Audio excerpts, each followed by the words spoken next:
Hello, everyone. My name is Gunnar Phillips, and I am a third-year medical student at OSU-CHS Cherokee Nation, and I'll be presenting this poster today on behalf of my research advisor, Dr. Schumacher, titled Improving Mammography Screening Percentages in Overdue Women, a Tribal Medical Tract Quality Improvement Project. So our introduction here in Cherokee County, which was where this QI project took place, mammography screening percentages are below the overall state and national averages, unfortunately. And a strategy that I used to try to help improve these screening rates, mammography screening rates, was motivational interviewing, which allows the clinician to guide the patient to a more beneficial way of thinking. And a way that we examine the effectiveness of using motivational interviewing was through a quality improvement project. So our research question was to assess the effectiveness of motivational interviewing in increasing mammograms among overdue patients and to explore the feasibility of conducting QI projects during clinical rotations. So our method section. So this project was part of a 4-week family medicine clinical rotation that I did at Cherokee Nation Outpatient Health Center in Tahlequah this past fall. And American College of Radiology breast cancer screening guidelines were used as criteria to identify patients overdue for mammograms through an electronic review of their charts before their scheduled appointment that day. So I used motivational interviewing with the 2 patients seen during the rotation who ended up meeting our criteria for overdue screening in order to encourage them to hopefully schedule a mammogram in the future, as well as to identify their barriers to screening.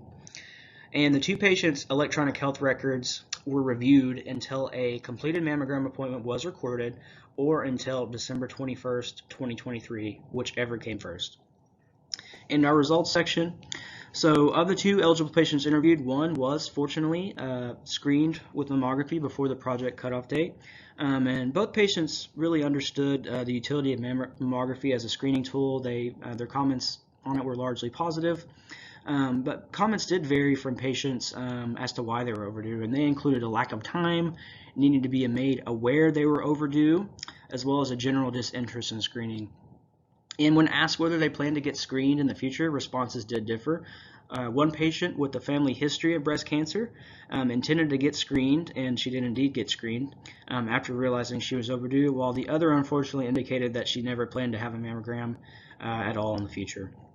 And the figure here kind of talking about what I just went through, patient factors leading to decreased mammogram screening, so lack of time, unawareness of screening status, and general disinterest lead to decreased mammograms, or led to decreased mammograms in both of our patients in the past.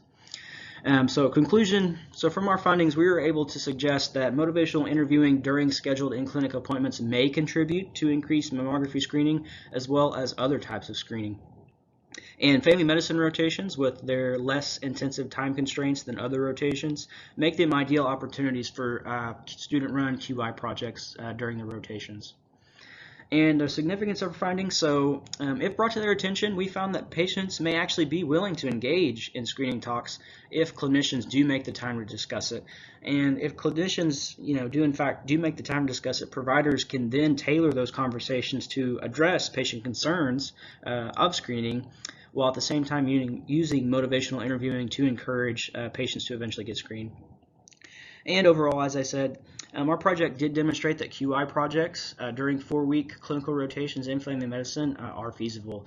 The electronic chart review process that I used took little time away from other aspects that needed to be addressed prior to the patient's appointment, and did not detract away from the study time needed for the required end-of-rotation COMAT exam.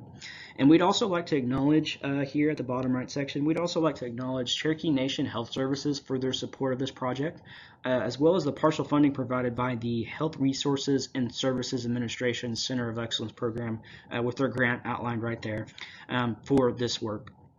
And that's it. I want to thank you guys for listening to my presentation, and I hope you all have a great day. Thank you.